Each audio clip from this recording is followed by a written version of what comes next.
పూరా local. Sir, ఇప్పుడు హిందూ మతంలో పుట్టిన వారు హిందుత్వం కోసం పోరాడతారు.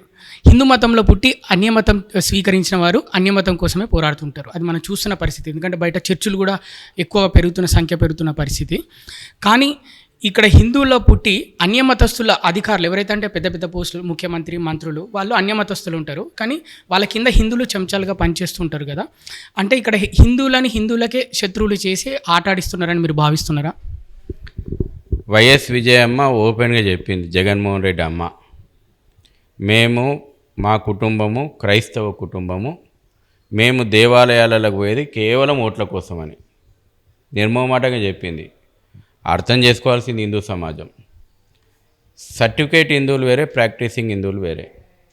చాలామంది సర్టిఫికేట్ హిందువులు ఇవాళ ఉన్నారు, సర్టిఫికేట్కు పరిమితమై మాత్రమే ఉన్నారు, వాళ్ళు ప్రాక్టీసింగ్ హిందువులు కాదు. భూమన కరుణాకర్ రెడ్డిని తీసుకుందాం. ఇవాళ ఆయన టీటీడీ బోర్డు చైర్మన్గా 2 సార్లు రాజశేఖర రెడ్డి ప్రభుత్వం నియమించింది, జగన్మోహన్ రెడ్డి ప్రభుత్వం నియమించింది. బిడ్డ పెండ్లి ఏ సాంప్రదాయం ప్రకారం చేసిండు? క్రైస్తవ సాంప్రదాయం ప్రకారం చేసిండు. ఇక ఆయనను తీసుకొచ్చి టీటీడీ చైర్మన్గా చేస్తే ఆయనకు టీటీడీ వ్యవహారాల పట్ల, పవిత్రత పట్ల ఎంత చిత్తశుద్ధి ఉంటుంది?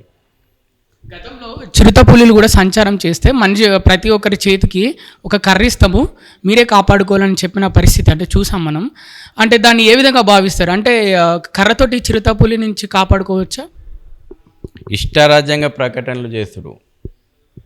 1,000 కోట్ల రూపాయల బడ్జెట్ ఉంది తిరుపతి లోపల, సంవత్సరానికి సుమారు 4,000 కోట్ల రూపాయల బడ్జెట్.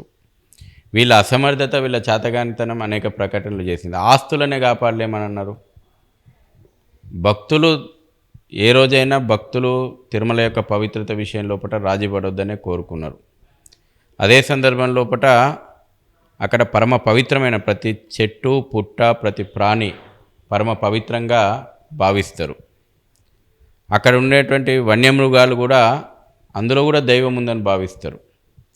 అవి జనం సామాన్యంలోకి రాకుండా నిరోధించాల్సిన వీళ్ళు, మీరు పులులు వస్తే కొట్టి చంపండి, వీని చేతగంతనం, వీని అసమర్థత. కనీసం ఒక కంచె ఏర్పాటు చేయలేడా రాకుండా?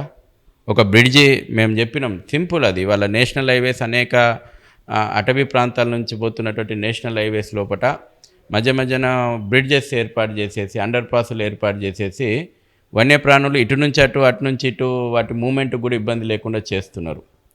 మెట్ల మార్గం లోపల ఇన్ని 1,000 కోట్ల సంవత్సరానికి బడ్జెట్ ఉన్నటువంటి తిరుమల లోపల కంచె ఏర్పాటు చేసేటువంటి చిత్తశుద్ధి లేదు.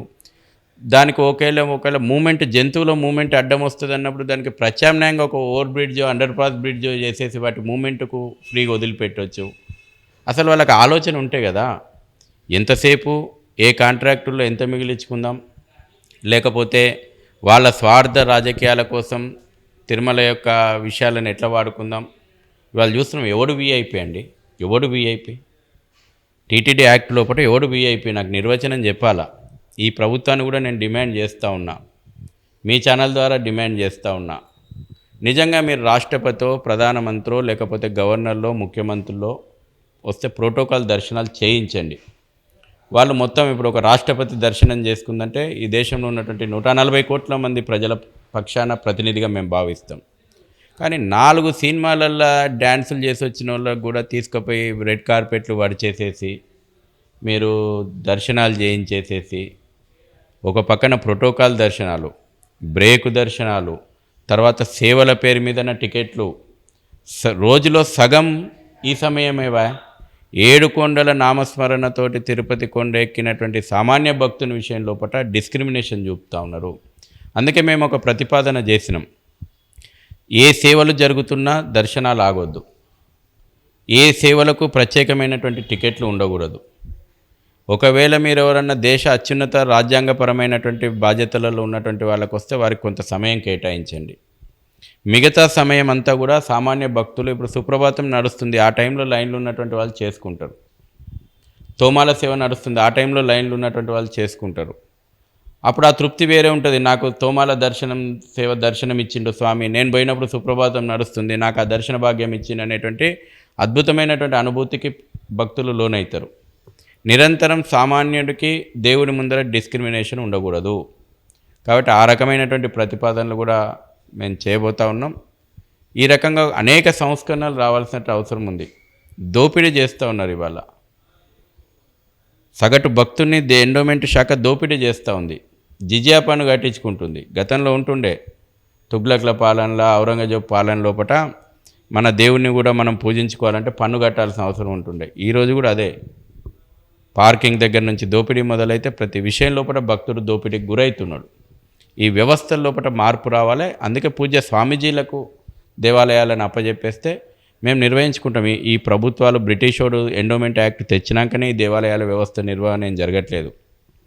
లేకపోతే మన ప్రభుత్వాలు ఏర్పడ్డాకనే దేవాలయాల వ్యవస్థ నిర్వహణ జరగట్లేదు. వేల సంవత్సరాలుగా దీనికంటూ ఒక వ్యవస్థలు ఉన్నాయి. ఆ వ్యవస్థలు బ్రహ్మాండంగా అద్భుతంగా ఈ దేవాలయాల వ్యవస్థను కాపాడగలిగినాయి. మనం అనంత పద్మనాభ స్వామి చూస్తే నిజంగానే కొన్ని తరతరాలుగా ఆ యొక్క వ్యవస్థను ఎట్లా కాపాడారు, ఆ సంపదను ఎట్లా కాపాడారు.